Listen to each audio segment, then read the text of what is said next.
Obrigado, mestre querido e amado, por mais uma vez estarmos reunidos aqui diante de teu santo e amado nome. Abençoa, Senhor, a nossa reunião da noite de hoje. Derrame a sua paz, a sua luz, o seu imenso amor. Que tudo transcorra na infinita paz, harmonia, e que possamos, Senhor, absorver esses ensinamentos e direcionar no nosso dia a dia,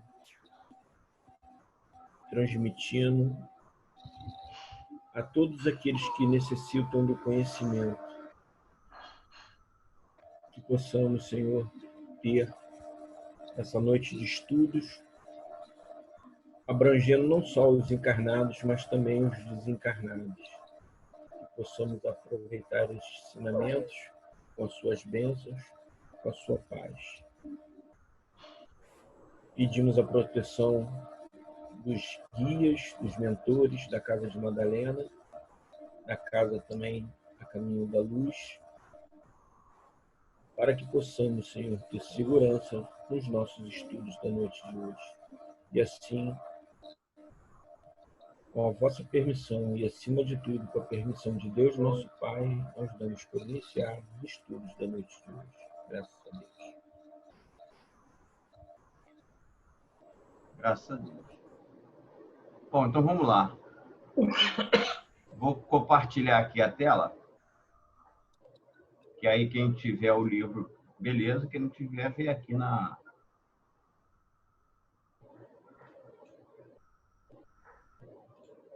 Vamos lá.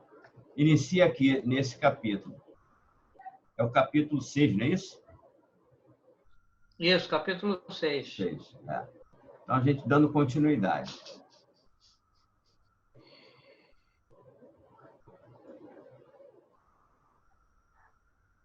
Mauro, pode ler aí. Pode? Então vamos lá. Se manter acordado. A fixação da mente através da concentração proporciona dilatação do campo perispíritico e mudança de vibração, que varia das grosseiras às mais sutis, a depender, igualmente, do comportamento moral do indivíduo. O pensamento é o agente das reações psíquicas e físicas, sem o que os automatismos desordenados levam aos desequilíbrios e aos fenômenos mediúnicos perturbadores que respondem pelas obsessões. Só um detalhe aqui para a gente já começar a fazer um comentário. A gente sabe que mediunidade não, ela independe da moral. Da moral, né? A existência da mediunidade, eu não vou falar em qualidade, mas qualidade no sentido de, posso dizer que independe de moral também, a qualidade no sentido de produção de fenômenos e tal, de comunicação e tudo mais. Agora, aquela comunicação que você não precisa filtrar, que você pode aproveitar e tal, aí já é outra história, né? Mas ela, em princípio, não depende da situação moral, porque a pessoa, por menor que seja a elevação moral, vai ter mediunidade, vai produzir fenômenos assim seríssimos e tal. Bom, só que aqui ele fala o seguinte, olha só. A fixação da mente através da concentração proporciona a dilatação do campo perispíritico e mudança de vibração, que varia das grosseiras às mais sutis, a depender igualmente do comportamento moral do indivíduo. É aí que a gente entra na qualidade da mediunidade que a gente, por exemplo, nós como espíritas queremos produzir, né? Que é aquela vibração mais sutil, E aí isso depende do comportamento moral do indivíduo. Para que se tenha quanto maior for o comportamento moral, mais sutis vão ser as vibrações que a gente vai conseguir captar, tá certo? Então, há uma escala aí. É uma coisa que varia muito, né? Depende muito de uma série de coisas, mas que a situação aí é essa, nesse sentido. Então, para que se tenha uma melhor captação vibratória com relação às comunicações, o comportamento moral é extremamente necessário. Vamos lá. Se alguém quiser falar qualquer coisa, pode interromper a hora que quiser. Vamos lá, Mauro. Quando nas comunicações os teores são diferentes, a fim de produzir-se a afinidade. O médium educado sintoniza com o psiquismo irradiante daquele que se vai comunicar. E se este é o portador de altas cargas deletérias, o hospedeiro, permite-se delas impregnar até envolver-se no campo propiciador, cedendo às funções intelectuais e orgânicas à influência do ser espiritual, que passa a comandá-lo, embora sob a vigilância em espírito. Quando se trata de entidade portadora de elevadas vibrações, mais sutis que as habituais do médium, este, pelas ações nobres a que se entrega, pela oração e concentração, libera-se das cargas mais grosseiras e sutiliza a própria irradiação, enquanto o benfeitor, igualmente concentrado, condensa pela ação da vontade e do pensamento até o ponto de sintonia, proporcionando o fenômeno de qualidade ideal. Ô, Mauro, deixa eu ressaltar aqui no final do parágrafo anterior, que ele diz assim, embora sob vigilância em espírito. Então, essa frase aí é importante, porque ela ressalta para a gente aquela situação do médium mecânico. As pessoas falam, eu queria ser médium mecânico, porque aí eu não tenho responsabilidade. Não, o médium ele é sempre responsável. Ele pode não estar acompanhando a comunicação ali no estado de vigília, mas ele, espírito, está acompanhando e está permitindo. Então, aqui ele colocou isso, eu vejo mais nessa questão, né? Embora sob a vigilância em espírito. Perfeito, perfeito. Ilustra bem mesmo aquilo que a gente tinha falando. E aí, para ressaltar que você falou que as pessoas querem ser médium mecânico para não ter responsabilidade, uma coisa que eu descobri, isso não existe. Responsabilidade todo mundo vai ter sempre. Porque imagina o seguinte, o cara chega assim, porque o médium trabalhava ali numa determinada corrente, lá no centro qualquer e tudo mais, e ele é inconsciente. Quer dizer, se ele é inconsciente, o outro espírito está fazendo o que quer, né? Isso não é verdade. Ele está fazendo o que ele está deixando que o outro espírito faça. Porque, apesar se a gente não traz para o consciente essa percepção, no inconsciente, ou seja, fora do estado de vigília, onde o espírito está mais disperso, ele está registrando. E nós somos perfeitamente capazes de tomar a decisão, de parar, porque o que acontece? Eu lembro, no filme sobre a vida de Jesus, o filme até passou durante muito tempo. Na minha opinião, foi o melhor filme a respeito da vida de Jesus que já tinha passado. Não me lembro agora. Engraçado, agora eu não lembro. Rei dos Reis? Não. Aquele outro mais recente. Recente já antigo, mas mais recente. O último que a gente vê que chegou a passar, como o filme é grande, ele é grande para burro, chegou a passar até em série no canal aí. Toda época de Semana Santa ele passa ainda acho que é na Record, alguma coisa assim, eu não lembro agora. O ator era o Jim Caviezel? Não, aquele... Não, esse aí é o do Mel Gibson, não é esse não. É outro, é aquele que parece muito com a pintura que se fazia, que ele tem um olho azul assim. Né? Do Robert Powell. Robert Powell. Então é o Rei dos Reis. Não. The King of the King. Não. Não é Rei dos Reis, não. Eu vou lembrar. Bom, enfim, existe uma cena em que aparece... Não, esse não, minto. Não é nem esse filme. Essa cena é de Ben-Hur, lembrei agora. Ben-Hur. Em que o Ben-Hur tinha sido preso e tal. A maioria de nós aí conhece a história. Ele tinha sido preso, estava sendo levado para as galés. No meio do caminho, eles param numa aldeia, em Nazaré, e o romano lá, muito bruto, não sei o que, para não dar água para ninguém, não sei o que lá, e ele pega a água, o cara passa com a água perto dele, joga a água fora, e ele desesperado, né? Ele está sendo injustiçado e tudo mais, ainda tem aquele tipo de tratamento, ele cai no chão chorando, e aí de repente vem uma sombra, uma mão que acaricia o cabelo dele e leva uma coisa daquela de água para ele beber. O tal romano lá, que estava comandando, um centurião, naturalmente, comandando ali a tropa, viu aquilo, chegou perto, veio na direção de Jesus, que era ele. Eu disse para não dar água a ele, não sei o que. Jesus levanta, fica de frente com ele. E o centurião cala e fica assim, sabe? Abobalhado, sem saber exatamente o que fazer.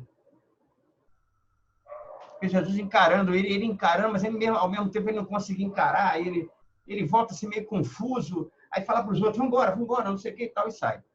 O que eu estou querendo exemplificar com isso? O que eu estou querendo falar com isso? É justamente a evolução moral do ser. Não tem quem faça com ele, ou do corpo, ou em matéria ali, porque o centurião, naturalmente, como soldado romano, era muito mais forte do que ele, não, nem no sentido físico, mas no sentido de que eram os romanos. Né? Naquele momento, ele poderia prender ele, como foi depois, foi crucificado e tal, mas aquele ali não era o momento. Então, não era chegado aquele momento. Então, quer dizer, aquele centurião não tinha nenhum poder sobre ele naquele momento. Embora pudesse ter, mas não tinha. Porque, moralmente, Jesus ali, a figura, não permitia essa ascendência do centurião sobre ele. Então, quer dizer, a coisa é mais ou menos isso quando se dá nessa coisa da comunicação mediúnica. Se você tem uma tranquilidade... Agora, se o médium se afiniza vibratoriamente com o espírito que estaria se manifestando por ele, e ele é inconsciente, ele não vai poder perceber. Porque como é que ele vai julgar que aquilo ali é legal se ele vibra na mesma sintonia? Como é que ele vai julgar se aquela atitude que o espírito está tomando, está falando por ele, se é legal, se é boa, se não é? Ele vai passar batido e tal. Então, o espírito vai fazer ali realmente o que quer. Agora, se ele for um ser de uma elevação moral maior do que a do espírito que está se manifestando, em princípio, né? Se for muito maior, aí melhor ainda. Mas se for maior do que o espírito está se manifestando, ele não vai deixar que isso aconteça, porque ele está, como o Marquinhos ressaltou aqui, e o texto diz bem, em espírito vigilante. Então, ele não tem como deixar isso acontecer. Foi só para ilustrar essa coisinha assim. Porque muita gente, mas aí como é que... Se ele é inconsciente, ele não está pensando e tal. E aí eu repito, se ele não consegue levar a sensação para o consciente, né? O inconsciente, que é no momento em que ele está em transe, ele em espírito, como espírito emancipado, ele tem toda a consciência e a liberdade para agir. Um exemplo disso é a noite. Essa noite, por exemplo, eu não lembro de nada que aconteceu. Então, eu não sou responsável? Não, eu sou responsável por tudo que eu fiz, mas eu não lembro de nada. Exatamente, a consciência não consegue registrar aquela informação conscientemente, é outra história, mas está tudo registrado lá, tá. Não é porque eu não lembro o que eu fui no passado que eu não tenho responsabilidade sobre ele. Né? Não é isso. A gente sabe disso, então é uma coisa mais ou menos por aí. Vamos lá, se ninguém quiser falar mais nada, vamos lá. Cadê o leitor oficial? Está dormindo. Em casos especiais, não é que estava sem o som estava desativado. Em casos especiais, nos quais seres muito elevados ou grotescos vêm comunicar-se, os mentores que mais facilmente manipulam as energias tornam-se os intermediários que filtram as ideias e canalizam-nas em teor mais consentâneo com o campo do sensitivo. Na questão do automatismo... Esse aí é o trabalho da corrente, tá vendo? Esse aí é o trabalho da corrente. Na questão do automatismo e do grau de consciência durante o trânsito, percebem-se 3 níveis: o consciente, o semi-inconsciente e o inconsciente ou sonambúlico. Kardec, referindo-se especificamente à psicografia, faculdade a que deu ênfase especial no seu trabalho, propõe igualmente esses 3 níveis aos quais ele denominou: mecânico, semimecânico e intuitivo. O mecânico, a impulsão nervosa para a transmissão da mensagem, é de todo independente da vontade do médium, que, além disso, não tem registro na memória física do que acaba de produzir. Neste caso, o medianeiro está em estado sonambúlico.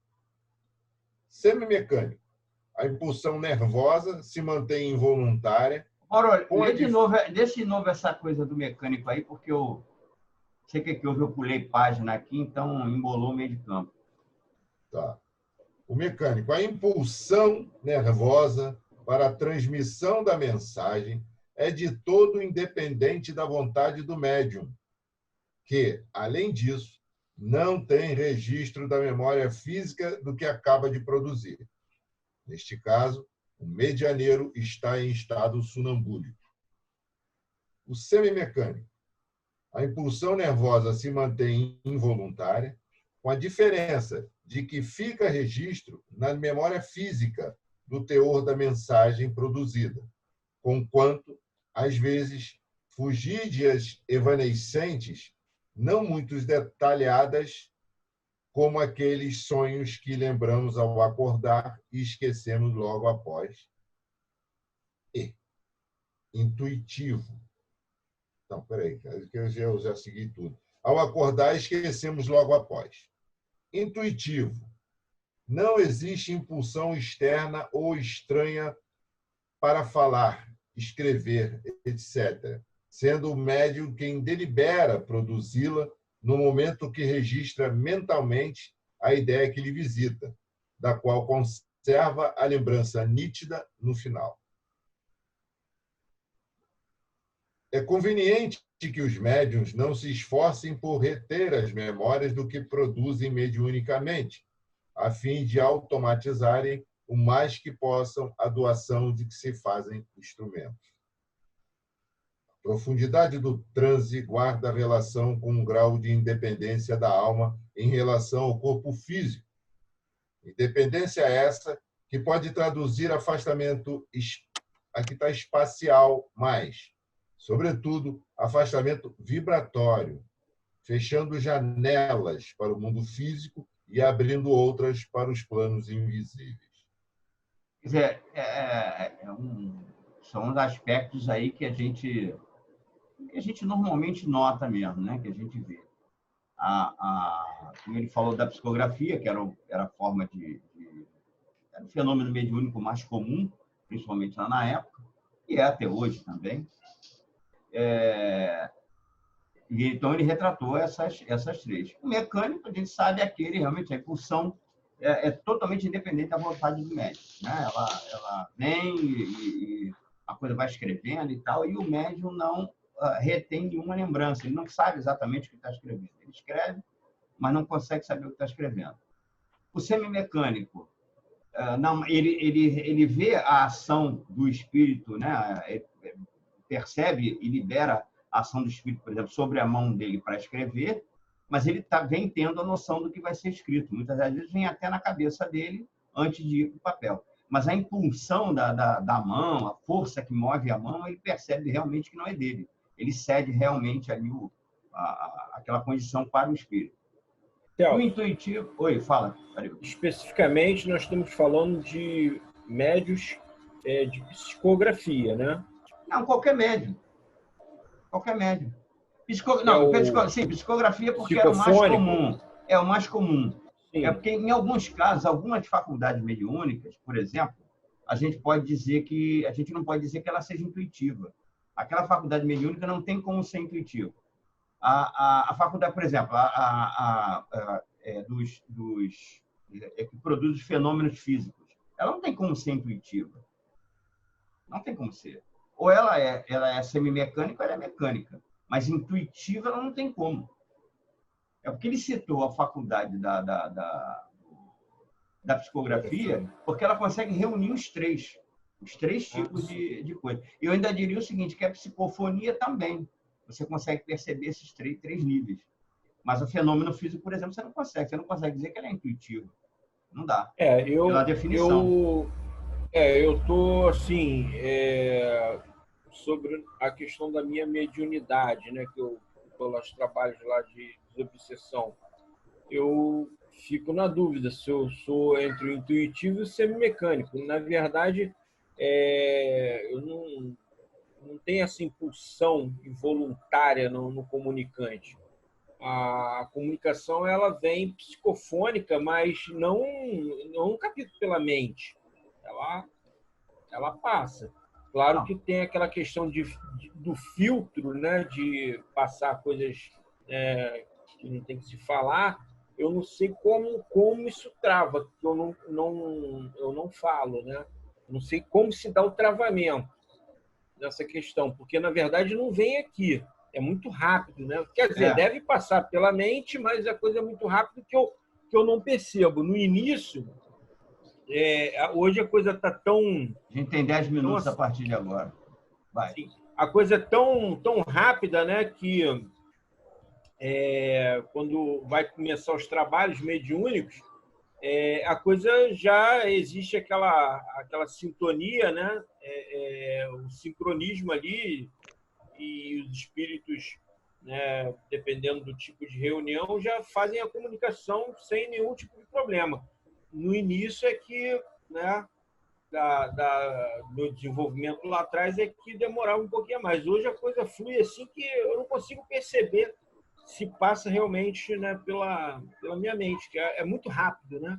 E a voz já sai. Agora, se vem uma coisa que não é para ser falada, ela trava aqui, mas eu não capto essa mensagem aqui. Você que não percebe, porque a coisa já tá muito natural e você não está percebendo.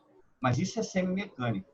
Se a pessoa for mecânico na psicofonia, ele simplesmente não lembra de nada, ele não ouve a voz dele. Sim. Ele não consegue perceber, ele não consegue registrar isso.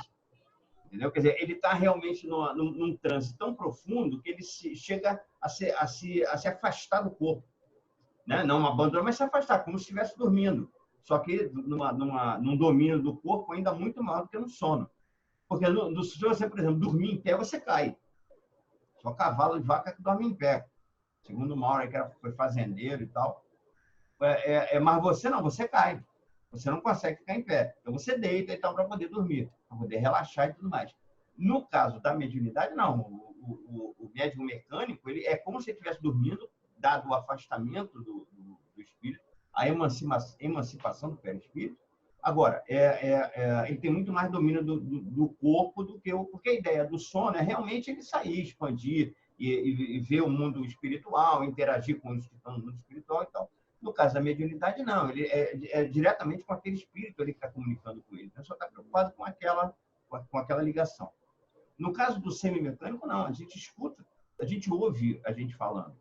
As ideias se formam de tal forma que elas não ficam... Não tem um delay. É assim, não sei o que, tal. Mas não, a coisa é como se ele vem falando direto mesmo. Mas qualquer coisa que vá além daquilo que você pode permitir que ele diga, o seu domínio é tal que você, imediatamente, você trava, porque você consegue perceber, você consegue ter a sensação da comunicação que ele vai dar anteriormente. Porque o corpo é seu, o corpo é do médium.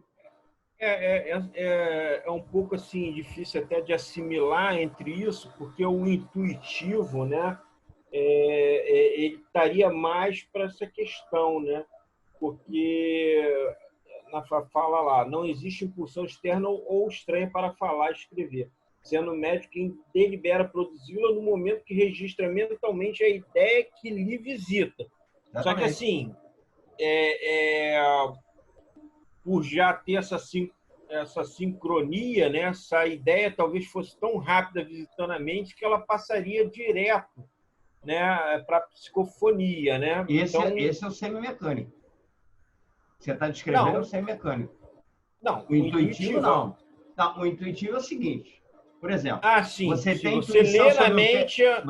Você tem aquela ideia, a ideia vem surgindo na tua mente e tal. Aí Sim. você começa a perceber, estou tendo uma ideia aqui, você pega um papel e escreve para anotar aquilo para você não esquecer. Você não chega a perceber, o espírito não chega a atuar no médium de tal forma que ele utilize o braço do médium para escrever. Que ele utilize as cordas vocais para falar. A ideia surge na cabeça do Meyer, entendeu? De uma tal forma que chega a ser, às vezes, chega a ser um negócio febril, dele pegar um papel e escrever, mas ele está determinando a hora de escrever, ele está escrevendo. Ele está escrevendo rápido porque a ideia está surgindo, então ele está querendo anotar. Como se fosse ele próprio, né? Mas como se fosse ele próprio. Escrevendo. Isso acontece muito com compositores, com poetas. Isso que eu ia perguntar, de música, ligado à música, essa intuição acontece bastante. Acontece muito.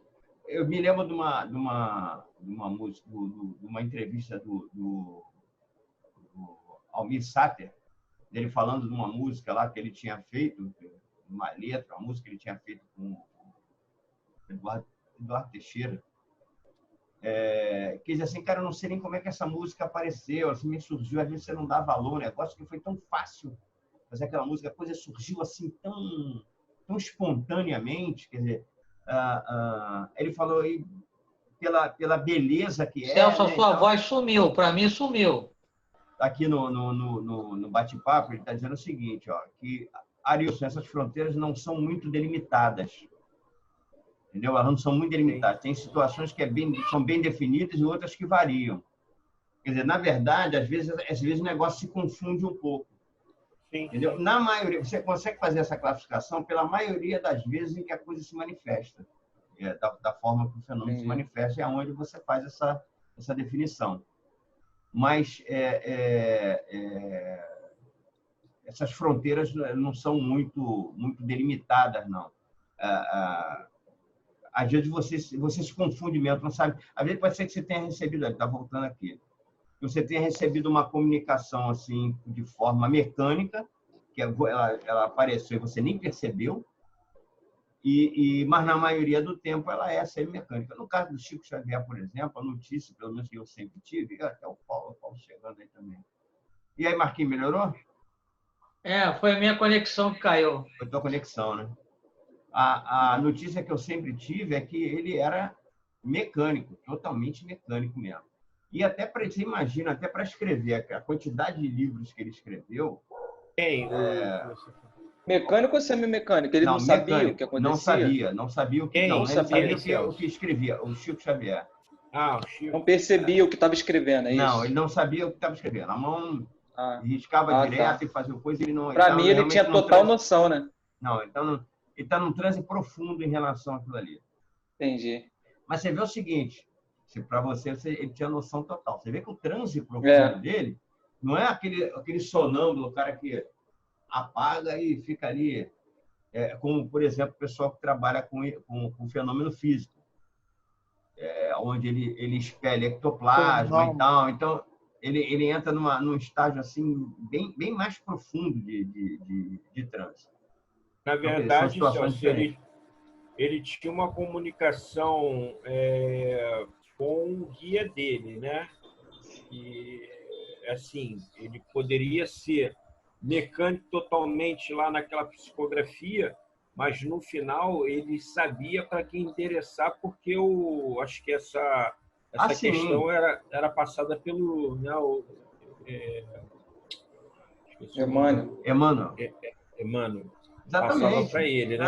Tanto que eu lembro daquele filme, né, que teve dele, do Chico. Então, quando ele entrega a carta para aquele rapaz que era diretor na Globo, né? Sei lá, não lembro. E aí ele fala que ele é o carteiro, né? Que aí ele é só mensageiro. Entrega aquelas cartas, né? Só mensageiro. Exatamente. Então ele escreveu e na psicografia, claro que ele teve tempo de ler, né? Mas ele via também, né? Ele tinha evidência também, via. Sim. Como a gente está vendo uma ou outra aqui agora.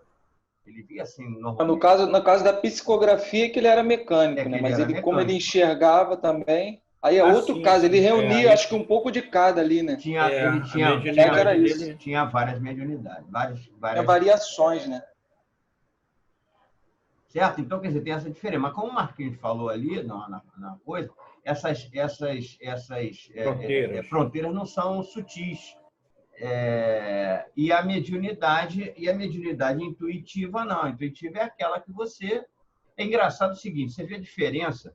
Algumas vezes já aconteceu comigo, pelo menos, essa experiência, eu não sei com relação a outros, que eu fico na dúvida entre ser uma coisa intuitiva e, ao mesmo tempo, semi-mecânica. A Cláudia chegando aí. Ô, Cláudia, boa noite. Está conectando o áudio. Fala, Cláudia, boa noite. Oi, boa noite. Já está terminando, né? Não, nós entramos na segundo bloco agora. A gente está falando aqui de mediunidade semi-mecânica, mecânica e intuitiva. Uhum. Então, eu estava falando de um exemplo que aconteceu algumas vezes comigo, de eu estar fazendo uma apresentação qualquer, uma palestrazinha, uma coisa assim e tal. E, claro, o que a gente faz? A gente prepara antes, né? Você estuda o assunto e tal, vai com uma colinha, né? Para você situar mais ou menos e tal.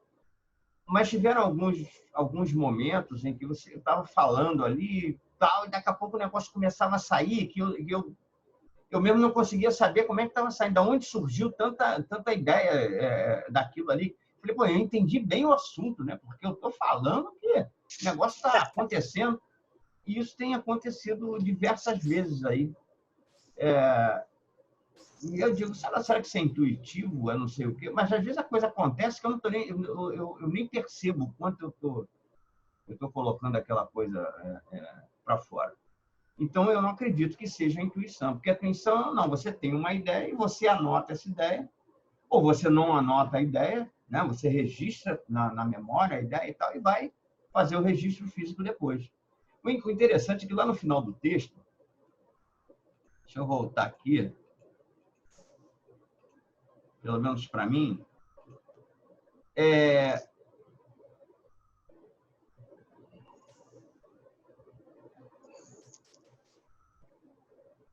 não, o que ele... Não, peraí.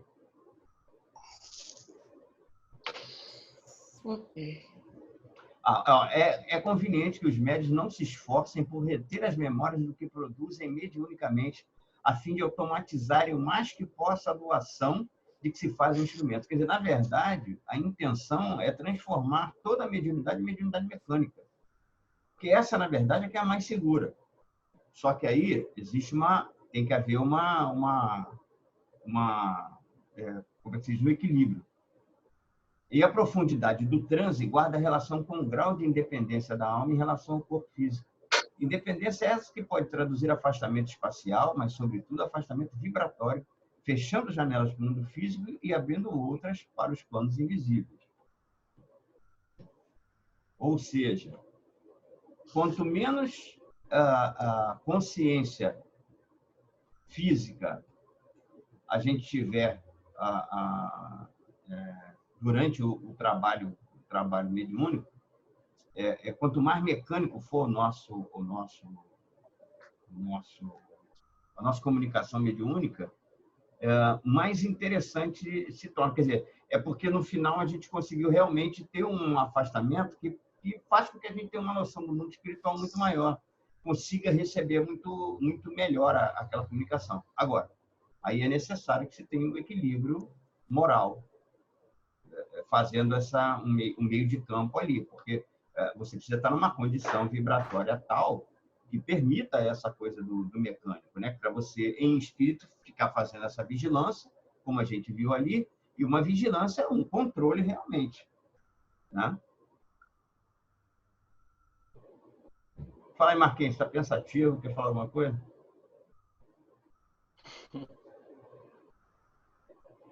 Entendeu, Cláudio? Você que chegou agora, eu vou pegar o finalzinho. Eu estava pensando aí no que você estava falando. A mecânica você tem que ter realmente... Eu penso assim, é claro que para todos os trabalhos, né, mediúnicos, você tem que ter um preparo muito bom, tem que estar até, como você falou, moralmente se melhorando, mas a mecânica, eu sinto que também é essa coisa assim de você estar mais concentrado e ter um transe realmente, né? Que a gente fala, você estar muito concentrado, muito dentro do trabalho, quando tem essa, né? Eu digo dentro de uma reunião mediúnica, né? É isso mesmo, é isso mesmo. Você tem um transe mais profundo. Isso, ter aquela coisa mesmo. Você consegue desligar de volta. Porque eu particularmente, tenho uma... Agora eu melhorei muito, mas eu sempre tive uma dificuldade muito grande de vamos meditar. Eu começo, vamos. Daqui a pouco eu já estou pensando o que eu tenho para fazer, se sei quem meditar. Começa a meditar nos problemas, em tudo que aparece, né? Exatamente. E a pessoa fala assim para você, vamos meditar? Vamos. Não pense em nada. Como assim? O nada não existe. O nada não existe, né? Tem que ter alguma coisa, né? Isso.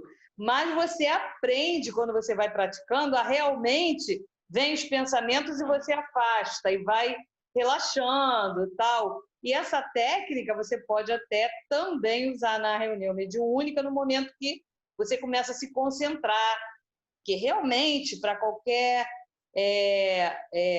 mediunidade, você tem que estar ali e esquecer o resto, né?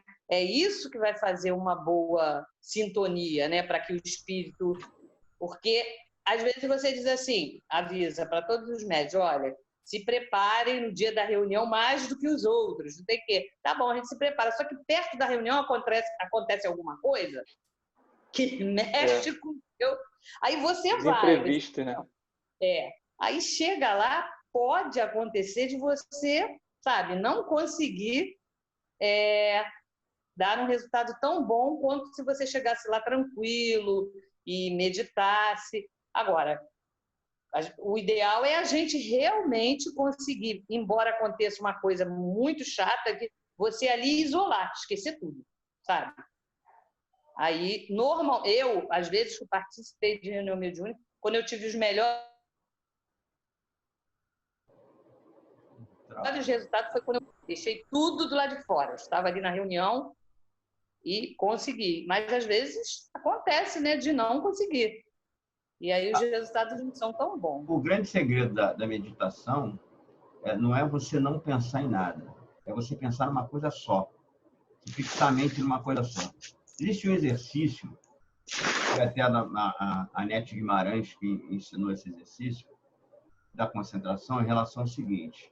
Chegou uma mensagem do alto aqui, você tem que se desligar de tudo para abrir espaço para receber as intuições ou as influências.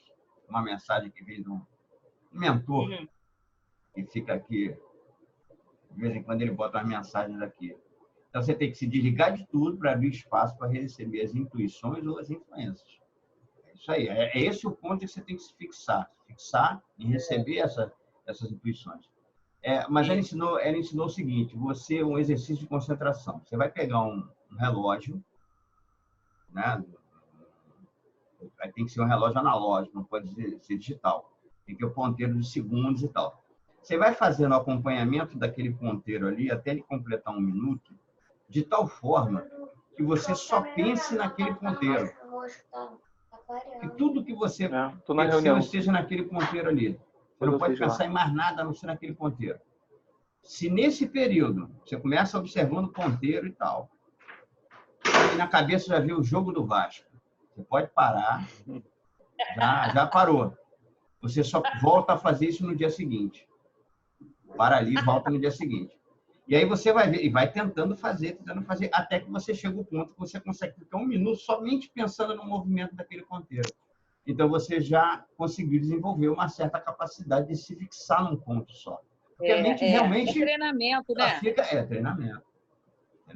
Eu faço uns relaxamentos, umas visualizações terapêuticas, né? Que vocês devem conhecer. Do Divaldo, da Yasmin Madeira. E algumas, nossa, eu viajo.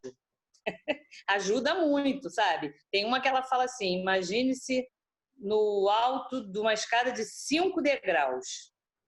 Vamos descer essa escada. Quando descer, você está num lugar tal, aí ela começa aí ela conta 1, 2, 3, 4, 5, pronto. Você está. Se você conseguir se concentrar realmente, você desce a escada e não está mais ali, você está lá, onde ela fala, entendeu? Isso ajuda muito, esses treinamentos assim também, para preparar a gente num trabalho mediúnico. Com certeza. Agora, na quarentena, também me ajuda muito a passar pela quarentena, né? Estou enjaulada, quase não saio. Isso também. Porque isso mexe muito com a cabeça mesmo. Com certeza. Bom, vamos lá? Continua aí o iluminado. Tem tanta gente iluminada na casa dele. É tá ele, acordado, o Neto. tá acordado. Eu estou preocupado da Light descobrir que deve ter algum gato ali com esse negócio. Tanta gente iluminada assim, não é possível. Vamos lá, deixa eu compartilhar a tela aqui. Peraí, vamos lá. Continuando o texto. Essa é a tela que a gente estava lendo. Né? Chegamos aqui no final. Vou passar para a próxima tela aqui. Deixa eu descer aqui o...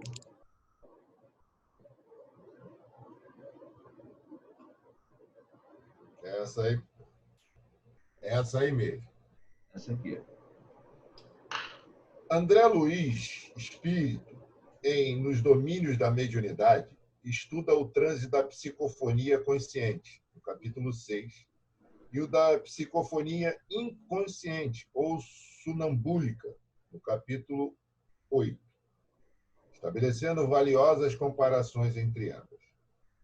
Identifica na psicofonia consciente o que ele chama de corrente nervosa, ligando o cérebro do médium desdobrado ali próximo ao cérebro perispiritual do comunicante, através do qual os pensamentos deste eram percebidos por aquele antes de serem pronunciados pelos órgãos vocais do instrumento mediúnico.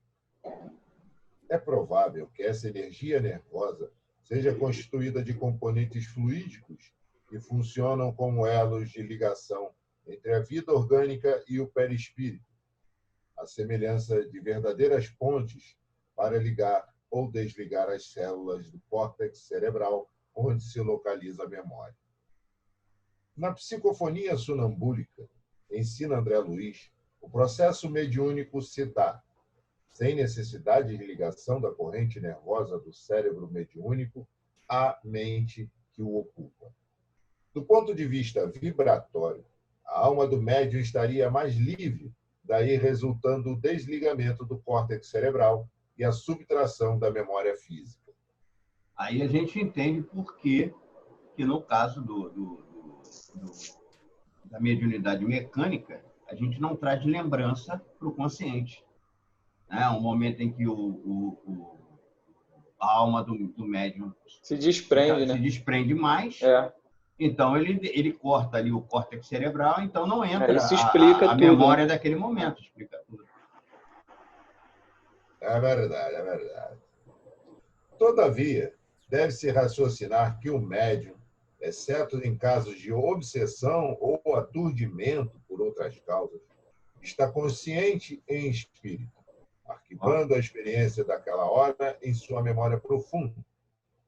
Por isso mesmo, ele é responsável pelo que mediunicamente produz. Ou seja, ele, como espírito, está ciente. Aquilo vai ficar para ele.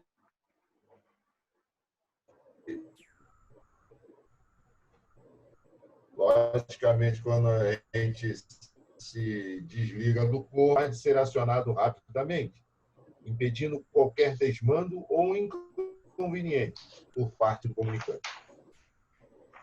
Diz André Luiz que, nesse trânsito, a ação é do espírito, mas a vontade é do médium, garantido que a passividade não seja relaxada a ponto de prejudicar o serviço. Mediunidade consciente. No processo... Fala. Não, mediunidade consciente. E essa mediunidade consciente ajuda justamente naquela coisa de não deixar o espírito dominar e fazer o que quiser, né? Exatamente. Perfeito. Se bem que isso aí é o relativo. O que acontece? Eu entendo da seguinte forma. Ao caso da mediunidade consciente e a mediunidade mecânica. Como você falou, Cláudia, a mediunidade consciente é aquela que você evita de deixar o espírito fazer o que quer, né? Porque o médium ali consciente ele não vai deixar o espírito tomar conta e fazer o que quiser. No nosso caso, por exemplo, ou no caso do ser humano médio. Médio, não é médium não, do ser humano médio. Mas ela é semimecânica, então, né? Se ela é consciente. É semimecânica. É isso? Isso. Ah, tá. Sim. Isso, perfeito. Agora, no caso daquele médium que tem uma capacidade mais elevada, no caso do Chico Xavier, por exemplo, que tinha uma mediunidade mecânica, ele tinha condição de, em espírito, e é o que vem dizendo aqui no texto, ele em espírito, ele é vigilante, a não ser em caso de obsessão ou aturdimento por outras causas, em que muitas das vezes o médium, o médium, no caso de obsessão, a mediunidade dele ela pode se tornar inconsciente e ele realmente, se não tiver uma justeza moral, é onde ele abre a guarda e acaba se tornando subjugado por aquele... Entendeu? Mas aí seria já quase uma fascinação, né? Que ele não, mas acima da fascinação. Fascinação já passou, está na subjugação mesmo. Quer dizer, mas isso só prejudica, essa condição só vai prejudicar por causa da condição moral daquela pessoa. No Chico Xavier, por exemplo... a gente aprende que o obsediado, ele também é responsável por deixar o espírito obsediar, né? Perfeito. Por que ele deixa? Não é o santinho que o espírito chegou e... Não, é porque ele está afinizado com a vibração daquele... sintonia. Ele está naquela sintonia. Então, ele se fosse se um torna rádio, joguete. né? Ele sintoniza. Ele se torna joguete por causa disso. Mas quando eu estava falando aí, em termos da consciente, que a gente não deixa o espírito dominar, também é no sentido do seguinte, a gente sabe que o estudo, que é o que nós estamos fazendo agora e fazemos sempre, nos educa realmente, né? Educa a mediunidade, o nome já diz, educação mediúnica. Mas por quê? Porque a gente vê isso claramente no pessoal de Umbanda, de Candomblé, que eles ainda não têm aquela educação mediúnica, graças a Deus eles estão usando agora os livros espíritas, estão estudando, principalmente a Umbanda. E se deixam dominar, né, na verdade. Oi? Né? O espírito acaba dominando, eles acabam entrando nesse...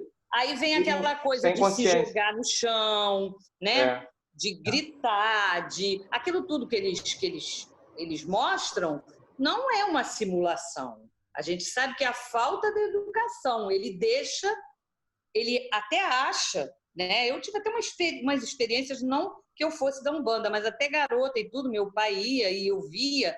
Dia de Corme Damião, a gente adorava ir. Aí tinha um monte deles falando igual criança, entendeu? Por quê? A gente agora, atualmente, eu entendo isso. Se eu tiver que dar uma psicofonia falando de uma criança, normalmente eu não vou ficar falando igual uma criança. Pode até acontecer, eu já vi acontecer. Falar igual uma criança, mas normalmente você passa que é uma criança, mas você não vai agir como uma criança, entendeu? E aí, no centro de Umbanda, Corme Damião. Exterioriza aquela sensação. Isso, né? Se é o vovô, fala igual um preto velho, né? Claro que não desmerecendo nada disso. É característica do trabalho deles. É forma ainda deles que não ainda educaram a mediunidade. Mas é lógico, evidente, que a gente sabe, né, que é um bando e tudo, fazem cada trabalho maravilhosos, né? Então, essa coisa da consciente, depois, principalmente, que a gente faz, que a gente estuda, que a gente se educa mediunicamente, é nesse sentido de não fazer mais essas coisas. Eu já vi em reunião mediúnica o médium falar assim, ele está querendo virar a mesa. Ele está querendo falar palavrão, mas não vira a mesa e nem fala palavrão. Não. Por quê? Porque ele consegue controlar, ele já aprendeu que ele pode controlar, entendeu? Exatamente. Exatamente. Essa é que é a finalidade. Por isso é que se prima muito pelo trabalho consciente do médium, exatamente por isso. Porque como a gente sabe, o que acontece é o seguinte, no fundo, a gente não confia na gente mesmo. É melhor a gente ficar atento para não deixar o outro tomar a frente e falar bobagem, né? Porque a gente é responsável. Porque, na verdade, eu, por exemplo, não me garanto estar inconsciente, porque eu não tenho certeza se eu, como espírito, vou ser vigilante o suficiente para reter aquilo ali. Então, eu prefiro ficar na minha consciência, porque é mais fácil, né?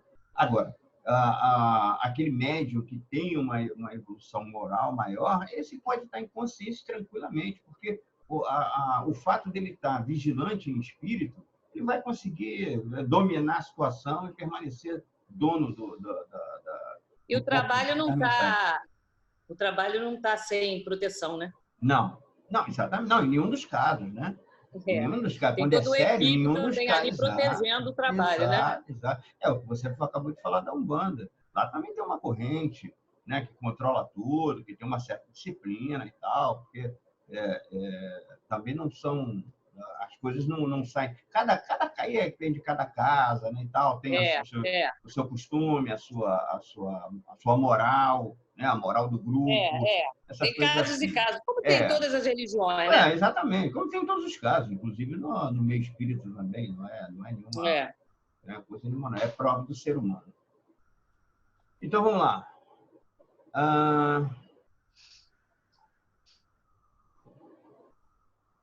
No processo sonambúlico, o controle é indiretamente exercido pela força moral do médium ou, quando este não possui valores suficientes para o cometimento, pelos benfeitores espirituais. É o que você falou agora sobre o negócio da corrente, tá vendo? Tá falando que exercido pela força moral do médium, quando é um Chico Xavier.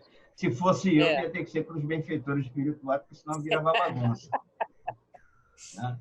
Sendo maior a passividade, o espírito pode expressar com mais autenticidade sua personalidade.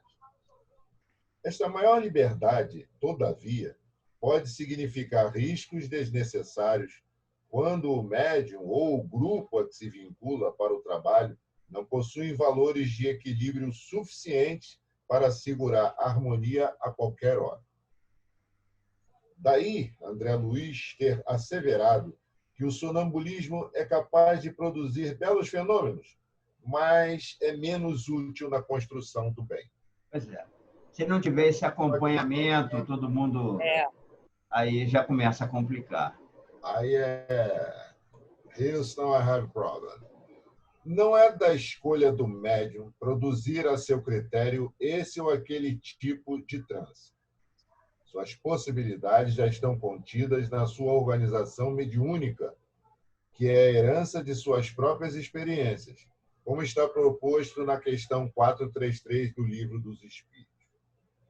Pode acontecer, todavia, que ele transite de uma para outra posição, à medida que vai aprendendo a exercer a função. De outras vezes, são os próprios mentores que, através de recursos magnéticos do plano espiritual, aprofundam o transe dos médiuns quando eles querem tirar a consciência em entendimentos mais difíceis para a sensibilidade dos mesmos, ou no sentido contrário, quando julgam desnecessária a inconsciência. Seria o meu caso, Celso? Era isso que eu ia citar. Tem, inclusive, lembrando do Arilson, que colocou essa questão aí na última reunião, que às vezes acontece, né? Aliás, o teu caso só não. O caso de todos nós ou de qualquer um de nós. Às vezes acontece. Tem dia que da reunião, que a gente está ali com consciência plena de tudo, tem dia que a gente nem percebe o tempo que passou, pois já acabou, não vi nada, teve uma hora que eu não estava ouvindo mais nada, parecia que eu estava dormindo, porque eu não tomei mais conhecimento de nada, não ouvi nada, não ouvi a prece, não ouvi nada.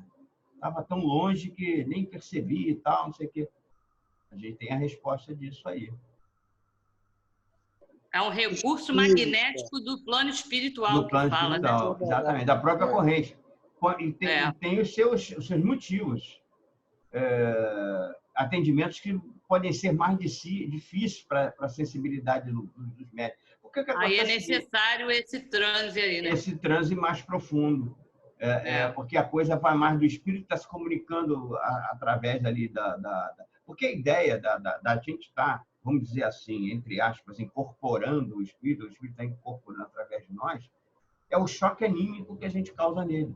Porque naquele momento é quando a corrente, quando ele é em contato com esse nosso fluido animal, o nosso fluido magnético animal, que é de estarmos animando o corpo físico, estarmos encarnados, e ele, como espírito, não tem, ele perdeu, ele não está mais encarnado.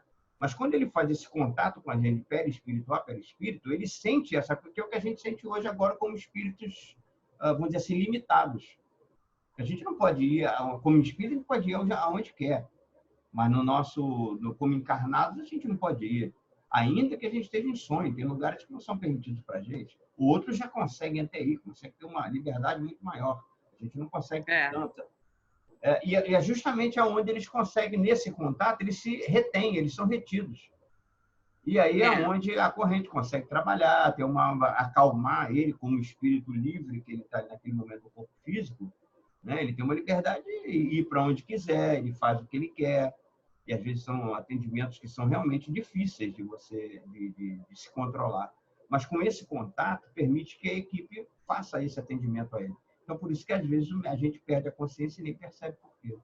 Isso também não fica desgastando aquela coisa do espírito estar ali, que parece que não, ele não deu passagem, o médium está ali quietinho, ele não deu passagem para espírito nenhum, não, ele está trabalhando lá, ele está em contato com aquele espírito lá, ele se afastou, ele está em contato com aquele espírito lá, ele só não exterioriza isso.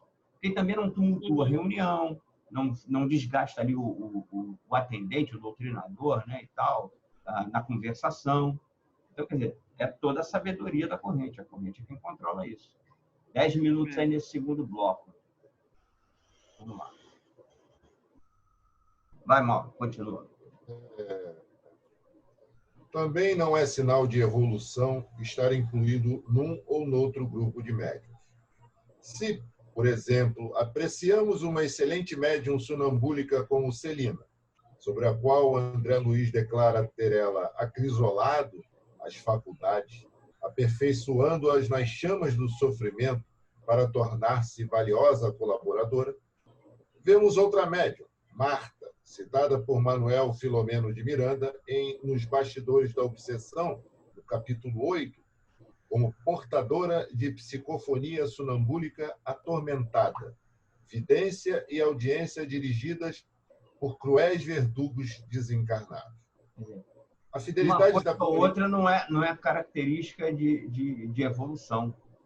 Nem a consciência, a semiconsciência ou a inconsciência total. Não é? Aí é uma questão de saber trabalhar. Quando se tem uma evolução moral maior, a inconsciência ou a mediunidade mecânica é melhor trabalhada pelo médium, como espírito vigilante que vai ficar ali, ele vai funcionar melhor, pela própria condição dele. Né? Numa outra condição, a pessoa não vai ter esse mesmo domínio, a não ser que seja nesse caso em que a corrente está atuando. Agora, mas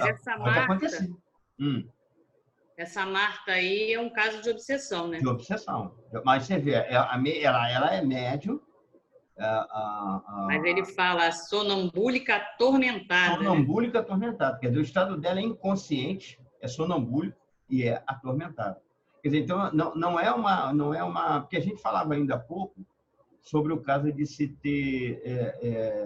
que a ideia seria, quanto maior se estiver dispersa a consciência, melhor vai ser o contato a mensagem, com a mensagem, com o mundo espiritual e tal. Mas é quando a gente sabe o que está fazendo. Né? Quando a gente sabe que está fazendo. Ou seja, a gente está moralmente preparado para aquilo. Quando não está, é melhor a inconsciência, a consciência, ou o caso semimecânico. Porque no caso de Marta, por exemplo, imagina um sonambulismo atormentado. Quer dizer, não tinha controle de nada e o negócio ainda era...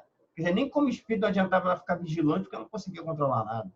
E aí vê que a vidência e a audiência é dirigida por cruéis verdugos desencarnados. Olha o problema. Negócio complicado. Porque tem até aquele ditado, né? Aquela frase que diz assim: não pense que a mediunidade é uma coisa, vamos dizer assim, para se exibir, ou que você se vangloriar, porque geralmente quem tem uma mediunidade aflorada, o que mais deve é aquele... É devendo. Não é nenhum prêmio, né? Muitas das vezes sim, né?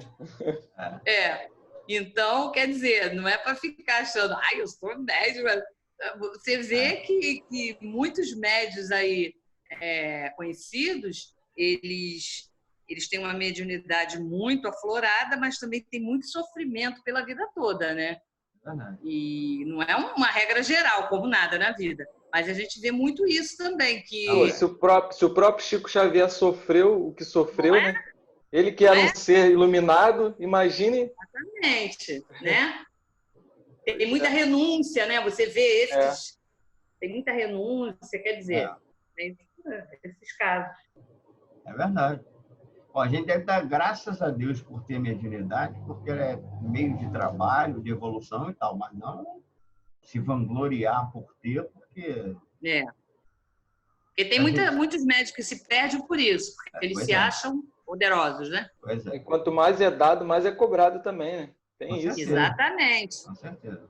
E de alguma forma, a gente está resgatando muita coisa. Por quê? Porque a gente está fazendo bem, né? Está ajudando os irmãos desencarnados. E a gente está ganhando uns bônusinhos e a gente precisava resgatar muita coisa. É melhor isso do que estar pagando de outra forma, né? Então, vamos fazer, pelo menos vamos fazer direito, vamos procurar fazer direito. Imagina o problema que esse João de Deus arrumou no mundo espiritual. Abafa o caso. Bom, vamos falar, senão a gente vai começar a julgar. Cada um com a sua responsabilidade, deixa pra lá. Uma coisa muito triste, né? Mas... Então, deixa eu terminar de ler esse pedacinho aqui logo. Não terminou ainda não? Peraí, já até não, tem só um pedacinho aqui. A fidelidade da... Está aqui já. Por que o Marcos está escrevendo e não está aparecendo? Ele não está... Não está escrevendo, não. Tá escrevendo. Apareceu para mim. Apareceu a mensagem do alto aí, ó. A mensagem do alto. Para mim não apareceu, não. Não, ele botou ainda agora e sumiu. Ele botou assim, o médio é o mais devedor. Ele botou aí, eu vi. Então, peraí. Então, deixa eu... O médio é o mais devedor, a mediunidade tá aqui agora. Agora sim. O médio é o mais devedor, a mediunidade para ajudar a minimizar essas dívidas. Tem que clicar no bate-papo. Deixa eu ler esses dois últimos... não está valendo, não. Peraí. Deixa eu ler esses dois últimos parágrafos menores aqui, Celso. Peraí, deixa eu compartilhar aqui, voltar a compartilhar, que eu fiquei curioso ali com a mensagem do alto.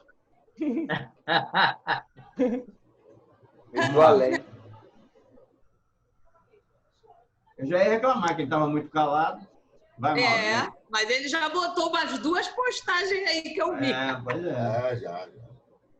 A fidelidade da comunicação mediúnica tem muita relação com a maior ou menor resistência do canal por onde transita a energia mental e também dos recursos intelectuais e morais do sensitivo.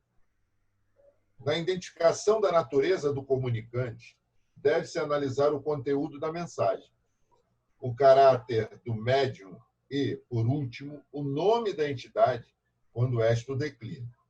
Não devem ser esquecidas as sensações experimentadas pelo médium, impressões nervosas na questão da identidade e do estado psíquico do espírito comunicante.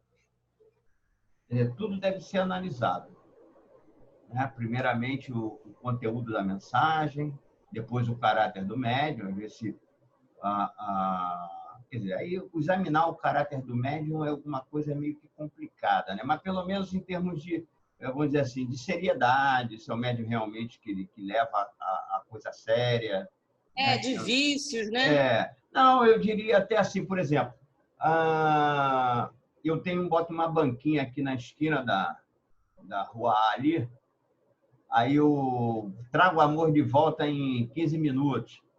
E vem ali recolhendo um dinheirinho, 20 de cada um, 30 do outro e tal, não sei o quê. Amanhã eu me digo portador de uma comunicação assim extremamente elevada.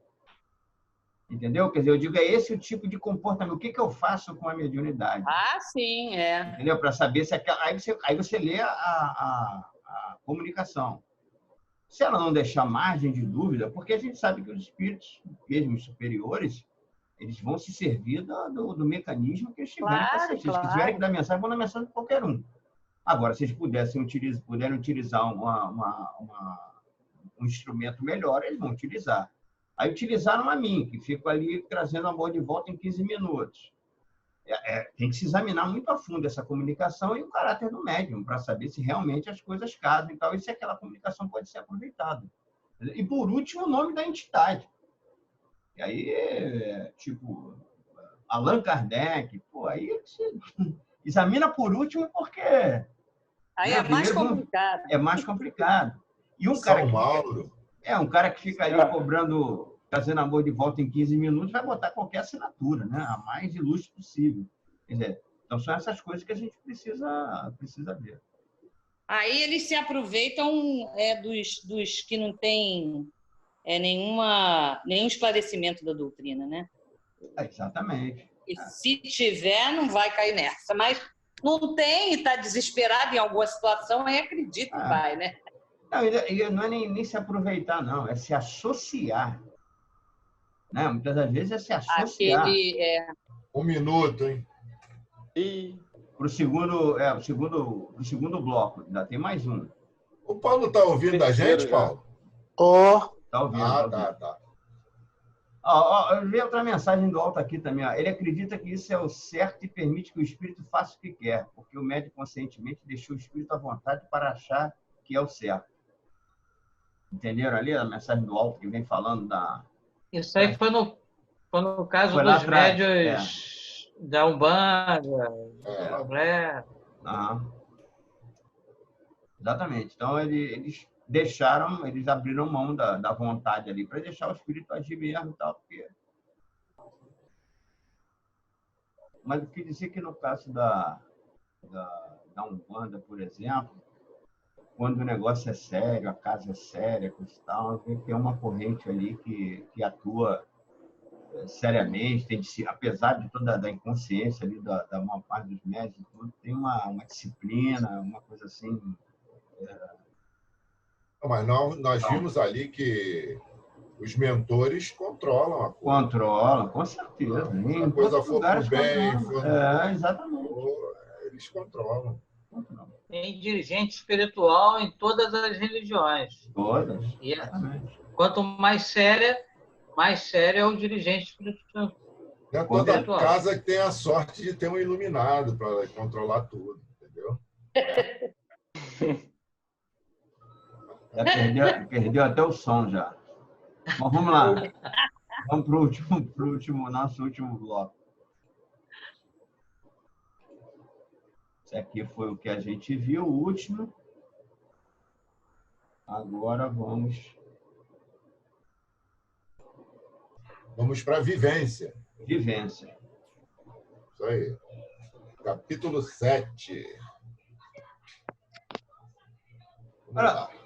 Tá. Não, vai. Pode. A mediunidade, ao propiciar o despertamento de percepções parafísicas íncitas, né? A mediunidade, a proporcionar o despertamento de percepções parafísicas íncitas no homem, constitui-lhe relevante instrumento de evolução. Mesmo percebida assim, como qualidade, a experiência demonstra não ser o grau de intensidade dessa faculdade, proporcional ao estágio moral da criatura, da qual independe, conforme asseveraram os bons espíritos, no Livro dos Médiuns, no capítulo 20, item 226. Ser médium não significa necessariamente ser moralizado e vice-versa. Uma pessoa pode ser detentora de peregrinas virtudes e excelentes qualidades de caráter e não passar a sua mediunidade de um registro discreto na faixa de inspiração, ao passo que outra, carregada de imperfeições, além de possuidora de caráter duvidoso, pode ter mediunidade ostensiva e bem caracterizada. Allan Kardec, espicaçado por essa peculiaridade, não hesitou em estabelecer com os espíritos o seguinte diálogo que resumimos no capítulo 17, no item 220 do Livro dos Médiuns. Com que fim a providência outorgou, de maneira especial, a certos indivíduos o dom da mediunidade? É uma missão de que se incumbiram e cujo desempenho os faz ditosos. A questão era tão vital para o codificador que ele voltou ao assunto no capítulo 20, no item 226. Sempre se há dito que a mediunidade é um dom de Deus, uma graça, um favor. Por que, então, não constitui privilégio dos homens de bem?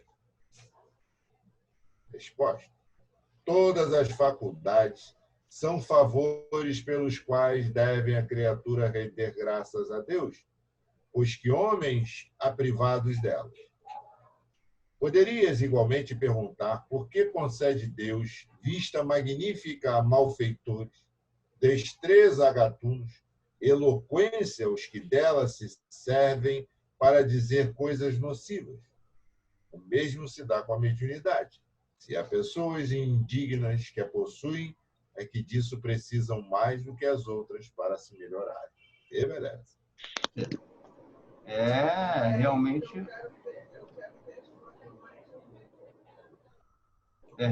um instrumento de evolução, né? Point Franklin. Portanto, ao afirmar-se que a moral não determina necessariamente a mediunidade, não se infira que a moralização do médium deve ser desconsiderada e posta à margem do processo das comunicações. Ao contrário, a faculdade lhe chega a fim de que, através dela, se aperfeiçoe moralmente e avance na senda evolutiva. Ela deve constituir-se-lhe estímulo ao crescimento espiritual e renovação interior. Talvez seja isso que muita gente não entende. O médium, pretendendo servir de intermediário aos bons espíritos, haverá de se colocar pela sintonia à altura do empreendimento. É por isso que a conquista de virtudes, através do autodescobrimento, conduta equilibrada e prática da caridade, faz-se-lhe o maior investimento e o único capaz de assegurar-lhe a indispensável e duradoura sintonia com os espíritos nobres, que o sustentarão nas lutas, conduzindo-lhe a faculdade por trilhas seguras e precisas e pondo-a a salvo das ciladas dos espíritos enganadores e ignorantes. Daí Kardec ter cunhado o conceito de que o bom médium, pois, não é aquele que comunica facilmente, mas aquele que é simpático aos bons espíritos. Evangelho segundo o Espiritismo, capítulo 24, item 12. É regra geral que, no início da jornada mediúnica, a maioria dos médiuns se necessita de qualificações para captar os pensamentos dos mentores, entretendo-se com espíritos menos evoluídos, que funcionam como adestradores da instrumentalidade medianímica. Porém, à medida que se deixa conduzir com disciplina e responsabilidade, aproveitando as oportunidades para progredir intelectual e moralmente, bem como pautando a conduta pelas diretrizes do Evangelho, abre espaços para fortalecer a sintonia com o guia espiritual e assenhorear-se melhor de suas potencialidades mediúnicas, dando forma clara e precisa à missão de serviço perante a qual se comprometeu. A natureza dos espíritos comunicantes depende basicamente do nível evolutivo do médium. E nem todo espírito pode comunicar-se com qualquer um. Kardec teve a oportunidade de declará-lo algumas vezes, com base na lei de afinidade vibratória, que estabelece a atração entre os semelhantes, dentro de uma faixa de onda mental mais ou menos flexível. Essas colocações ficariam incompletas se omitíssemos esta importante ressalva apresentada pelo codificador no capítulo 20, item 226, oitava questão de O Livro dos Médiuns. O médium imperfeito pode, algumas vezes, obter boas coisas, porque se dispõe de uma bela faculdade. Falta de outro em circunstâncias especiais. Dentre as circunstâncias especiais a que se referem os espíritos, poderíamos conceber algumas. O interesse no despertamento de comunidades ou grupos sociais ainda carregados de primitivismo, lançando sementes para o futuro. O interesse particular dos bons espíritos em relação a algum discípulo que, por inexperiência, esteja deslocado do habitat próprio ao seu crescimento espiritual.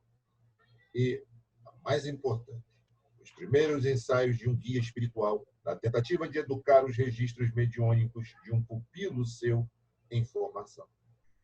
Nesse caso, investe carinhosa e pacientemente, aguardando o despertar da consciência do tutelado, o que se dará quando este for capaz de incorporar nas atitudes e comportamento as boas mensagens que lhe chegam.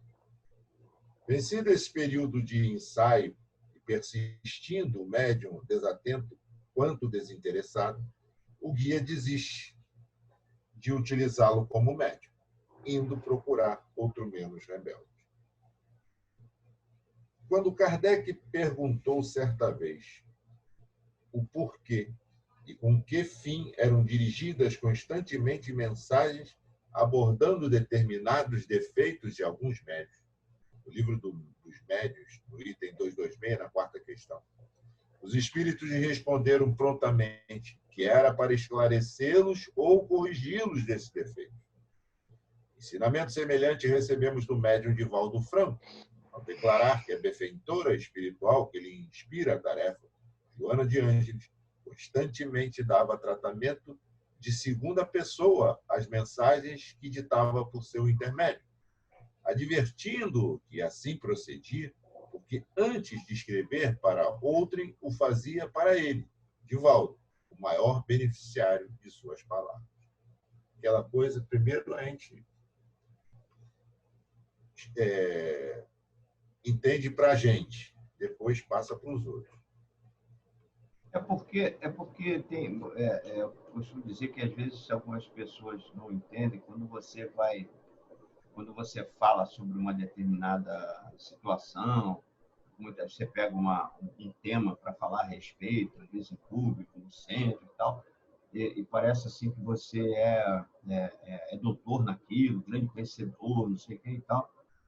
Mas não é isso, não. Às vezes é a forma de você se comunicar. Tem gente, por exemplo, que sabe muito, mas não gosta de falar em público, não se comunica, tem vergonha e tal, não sei o quê, tem uma certa timidez e tudo mais.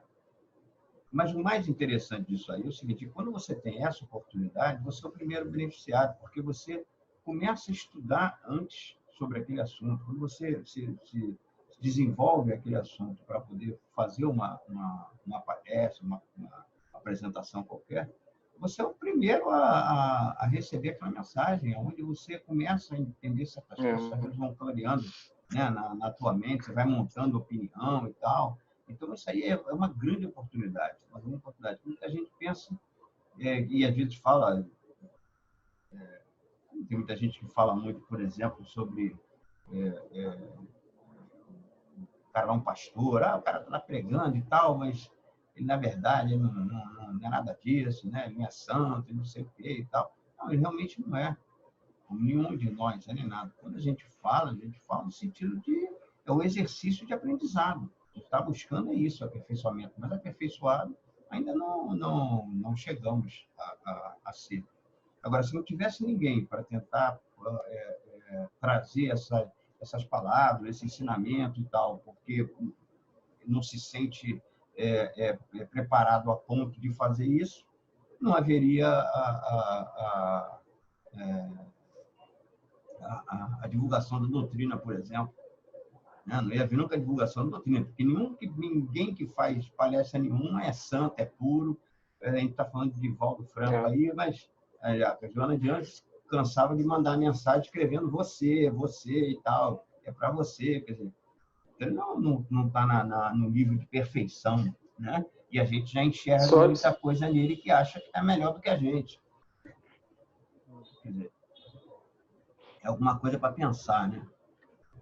Até quando dá a palestra, ter o cuidado de se incluir. Usar realmente nós, porque você fala como se estivesse falando só com as pessoas que estão assistindo, dá a impressão que você se julga perfeito. Tá salvo. Eu ia falar isso agora. Para usar o nós e não vocês. Não, Joana de Anjos pode, né? Não. Quem não pode sou eu. Não, está falando no caso da palestra. Estou falando da palestra, exato. Não, até eu posso falar vocês, mas... O ideal é se incluir, né? Somos todos imperfeitos. Só da gente habitar a Terra, né? Aqui, que é um só endividado.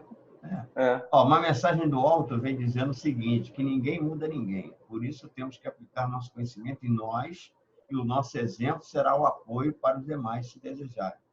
O palestrante é o primeiro a ouvir o que ele próprio fala. Perfeito, é isso mesmo. Isso mesmo. É um trabalho, é muito legal fazer essas coisas assim por conta disso, porque você tem a oportunidade de estar estudando, raciocinando, pensando e tal, e tentando o máximo possível aplicar aquilo que aprendeu. E outra coisa que foi falado aí, né, muito foi dito aí, da questão moral do médium, né? A gente vê que realmente às vezes vem para a pessoa, através da mediunidade, se melhorar, né?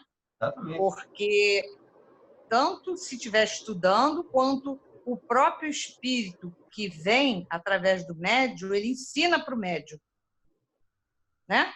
Porque você vê a situação que o espírito está passando por ter feito isso ou aquilo, quando ele relata, e aí você reflete. Uma aprendizagem, Uma aprendizagem, exatamente. Acaba vivenciando aquilo. Isso, ele acaba sendo um exemplo para você. Vivencia mesmo, porque não existe... Desse jeito é furada, não vou entrar nessa, não. Não existe uma comunicação em que você tenha tanta empatia quanto a mediunidade. O cara não está contando para o espírito que está se comunicando, ele não está contando para você como alguém fala, poxa, tive uma situação. Não, você está percebendo em você a dor que ele está sentindo, o sofrimento que ele está tendo, o desespero que ele está tendo. Porque a gente vê que quando a gente, por exemplo, dá passividade para um irmão, aí ele relata toda aquela problemática dele. O médium, depois, pelo menos acontecia muito comigo, acabou a reunião e você fica refletindo naquilo. Ou seja, poxa, o irmão se equivocou de uma forma que foi parar naquela situação, e aquilo serve para a gente, né? É um ensinamento. Com certeza. Mais uma mensagem do alto aqui. O médium não faz ideia da caixa de ferramentas que tem na mão para resgatar com amor e evitar o resgate com a dor. Perfeito. Até rimou. Isso aí. No final, entendeu? Esse espírito que deu essa mensagem aí, ele é meio poético também. Está tendo uma intuição. Tá vendo? Está inspirado. Está inspirado. Então, vamos lá, com 17 minutos. Ele está um pouco cansado. Está cansado? Vai continuar lendo? Eu estou vindo de uma reunião para outra, aí estou cansado. É por isso que eu estava vendo ele tão calado. Estava tirando um cochilo, Escreve alguma coisa para evitar a fadiga. Não chega tanto. Não estava em transe, não, mas... Vou lá, então. Eu vou seguir. Vocês estão me ouvindo bem?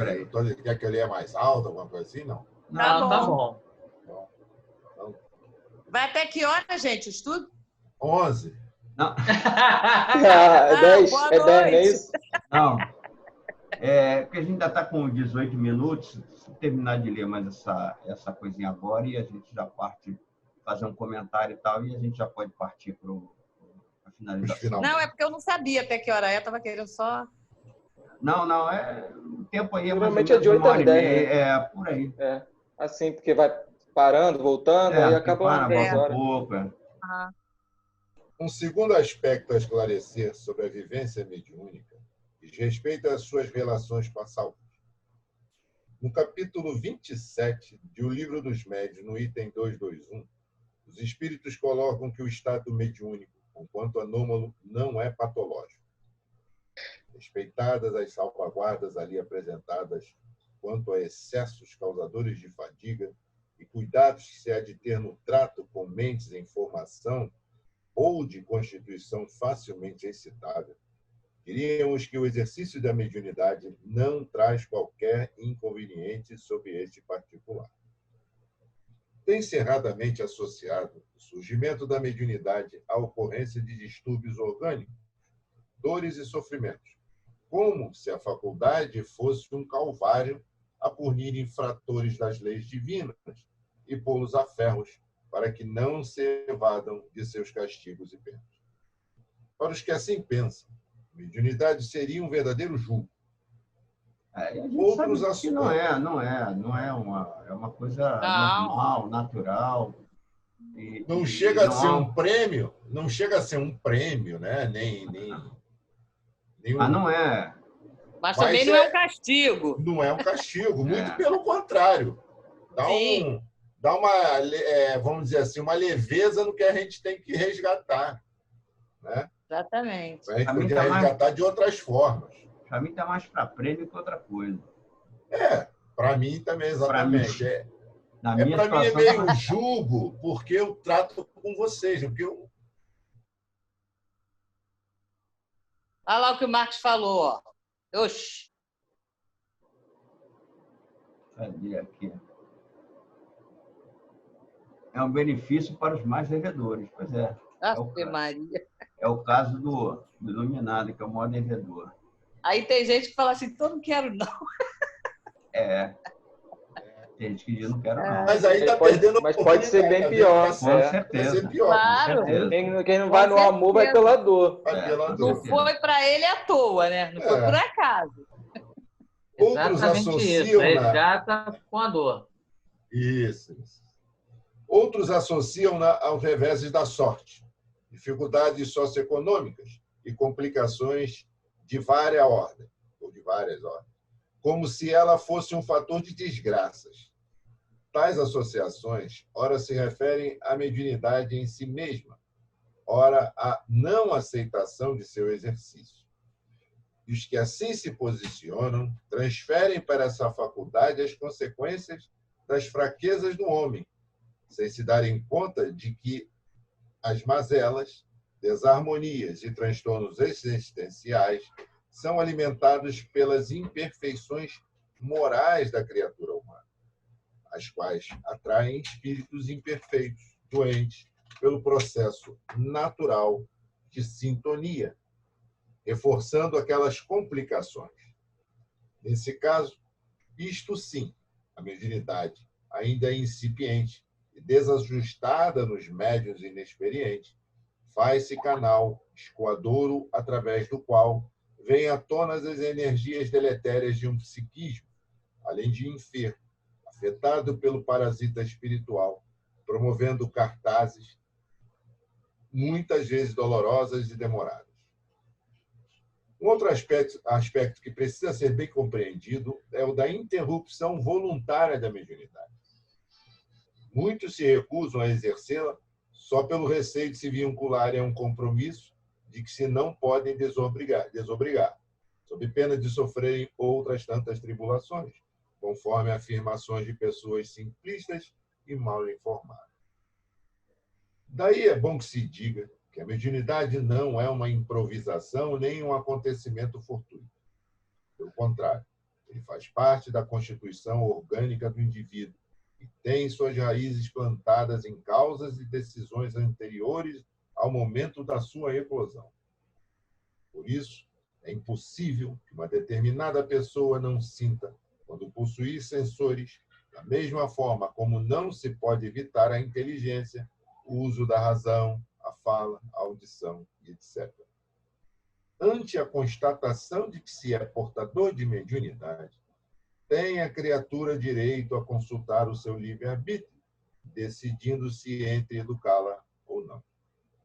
Optando pela primeira alternativa, investirá no aperfeiçoamento de seus registros, criando condicionamentos seguros para um exercício voluntário e disciplinado. Preferindo a indiferença ou a recusa, estará rejeitando uma dádiva da vida para o seu desenvolvimento espiritual, abandonando um excelente roteiro evolutivo, trocando-o por outros, talvez de menor valor qualitativo. A falta de estímulos acaba por emperrar as engrenagens especializadas responsáveis pela mediunidade, bloqueando a sintonia que, no entanto, poderá continuar produzindo os sinais mediúnicos fragmentários e ocasionais. Xuxa, queria ganhar um dinheiro. Hein? Nada não, eu estou falando aqui. Poderá continuar produzindo os sinais mediúnicos fragmentários e ocasionais ao longo da existência, podendo cessá-los completamente. Usando imagens de Viana de Carvalho, espírito, Enfoques Espíritas, no capítulo 21, compararíamos a mediunidade assim abandonada a uma enxada jogada num monturo ou uma lente largada às intempéries. A primeira enferrujar-se-á, perderá o fio, inutilizando-se, e a segunda se cobrirá de mofo, distorcendo imagens e adulterando-as. Isso. Para ou continua? Não, vamos parar aqui. Então tá, adulterando-as. Parou aí. Porque senão a gente vai avançar muito. Mas fica aqui registrado. A gente já começou a entrar no terreno aqui do exame de que se tem livre-arbítrio e capacidade de se decidir, né, aquilo que a gente quiser. Às vezes é melhor, se você não vai entrar com responsabilidade ou de forma a realmente fazer da mediunidade uma ferramenta de aprimoramento, às vezes é melhor nem utilizar. Às vezes é melhor não utilizar mesmo. Mas, de qualquer maneira, é uma coisa que tem que estar na consciência de cada um e tem que ter aceito. Tem que ter um entendimento de que é um instrumento de evolução, um instrumento de trabalho, tem uma finalidade. Não tem a finalidade só de receber espírito, não é a finalidade da mediunidade, não é essa. Na verdade, é tudo aquilo que a gente viu, a coisa que a Cláudia comentou sobre o fato de que a gente faz parte de um trabalho mediúnico e depois ficar, né, pensando, rememorando, raciocinando a respeito daquela experiência que a gente viveu. Então, quer dizer, é uma coisa para se ampliar a consciência mesmo, então não é simplesmente para brincar ali de receber espírito. Então, é uma coisa que tem que ser levada a sério, como disse o Kardec. E lembrando, né, Celso? Lembrando também que passe, mediunidade, né? Outros trabalhos são considerados mediunidade dentro da casa espírita, não só a comunicação com o espírito, né? Porque, às vezes, são pessoas que, apesar de serem esclarecidas, de estudarem, não estão preparadas. Eu conheci muito médios que falavam que tinha medo da mediunidade, medo de ver espírito, medo. Quer dizer, é uma situação que é aquele momento que está passando o espírito que não deve ser forçado, né? E aí ele pode ficar na casa espírita aplicando passe, fazendo outros trabalhos que é tão... Ajudando de outra forma, né? Exatamente. E tão de valor quanto a mediunidade da psicografia, da psicofonia e outras, né? Isso, com o tempo, a pessoa vai aprendendo mais, vai se identificando mais. Exatamente. Conforme vai estudando, vai conhecendo mais, vai vendo que... Aí vai se desenvolvendo. Aí vai se acostumando e vai naturalmente. Cara, o esclarecimento, o estudo, isso é fundamental, não tem jeito. É fundamental e é para sempre, né? Eu tenho uma frasezinha meio idiota minha que diz o seguinte: se meteu no espiritismo, estuda. Com certeza. Então não se mete. Então fica de fora. Porque para falar pobrinha, não dá. E não adianta pensar que fez curso que está formado. Porque não está nunca. A gente não vai se formar nunca. Não. Aqui pelo menos. Aqui está difícil. Bom, o Marquinhos, seu Marquinhos, suas considerações finais aí, por favor. Seu Marquinhos, por favor. Não, eu coloquei até aqui, destacando aquele trecho. Preferindo a indiferença ou a recusa, estará rejeitando uma dádiva da vida para o seu desenvolvimento espiritual, abandonando um excelente roteiro evolutivo, trocando-o por outros, talvez de menor valor qualitativo. Aí eu ressaltei que esse trecho é muito importante, né? A gente perde, às vezes, oportunidades aí excelentes, tomando escolhas não muito melhores, né, para cada um de nós. Então, a gente tem que ter muita atenção nas nossas escolhas, o que estamos fazendo das nossas escolhas. Preferível enfrentar o tropeço, mas dentro de um grupo de trabalho, ainda que você tropece, caia, que aquele ali não foi seu momento ainda de aproveitar aquela oportunidade num todo, ou da melhor forma, mas fazer parte, estar ali e tal, nessa tentativa, é isso que vai... É melhor do que não fazer parte, é melhor do que não estar ali, do que abandonar. Porque também quanto mais deixar para depois, mais problemas você vai ter. É aquele negócio, eu vou deixar para outra. Olha, é melhor resolver agora. Aí na outra não vem, ela não vem, já viu. Bem mais complicado. Então vamos lá. Arius, cadê o nosso orador? 10 minutos agora aqui, vamos aproveitar para a gente fazer a prece e encerrar. Deve ter ido Cadê o dormir. menino santo? Chama o menino santo aí. Se ele quer vir mesmo fazer Leandro, o Pedro não quer também fazer uma prece aí pra gente, não? De vez em quando. Pedro vai começar. O Pedro gosta de falar, hein? Mas não é de fazer prece, não. Mas se deixar, meu irmão. Ele já veio aqui, já. Quem vai falar? Pedro vai fazer a prece do Pai Nosso aí e tal. Quem vai fazer o encerramento?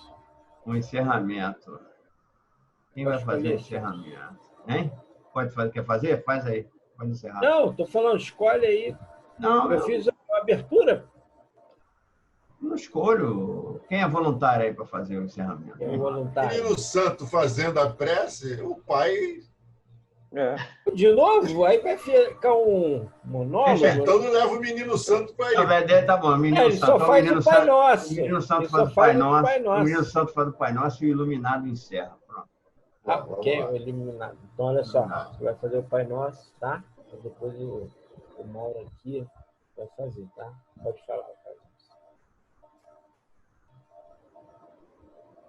Pai Nosso de cada dia de daí. Não. De novo. Pai Nosso. Pai Nosso. Que está no céu. Seja seu nome, venha a nós, o nosso reino, seja feito a nossa vontade, assim na terra como no céu.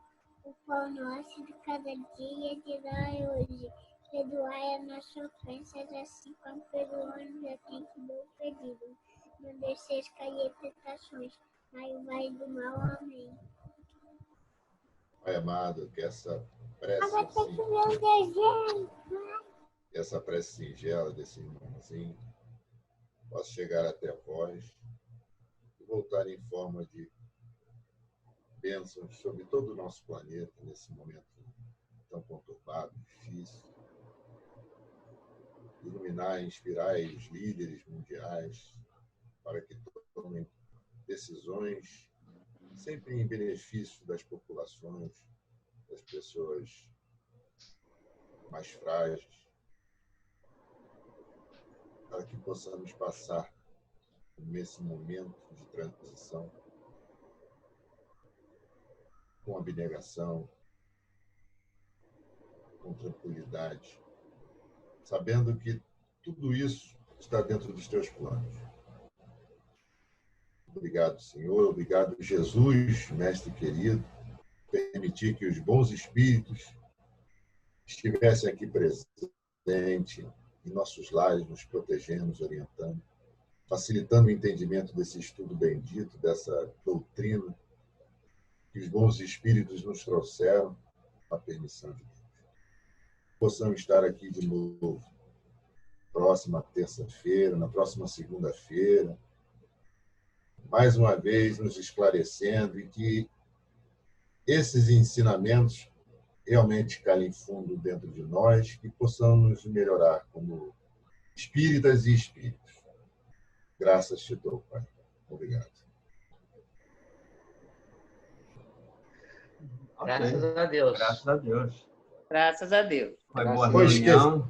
Esqueci de saudar os irmãos desencarnados que sempre estão com a gente. E você, Eliana, aí, ó, que estão sempre aqui com a gente. Não, mas eu tô encarnado, não tô desencarnado, não. Não, mas um está atrás de você aí, ó. Ah, não, atrás da gente. Não, é normal. A todo momento, em qualquer lugar. Já perdeu o som. Tá, vai falando mímica aí, que tá sem som. Não adianta ativar, Mas não, é que isso. desativo. Vou lá, então. Gente, Tchau, ó, muito boa obrigado noite. aí a todos a Boa noite presença. pra todos. Até segunda-feira, seu Marquinhos. Tá. Obrigado Isso. aí a todos. Estão convidados na próxima terça para a gente retornar. Fiquem todos Com com Deus certeza. aí. Tenham Ok. uma boa semana. Para Tchau, vocês boa também. noite. Com Deus. Tchau. Boa noite. Boa noite.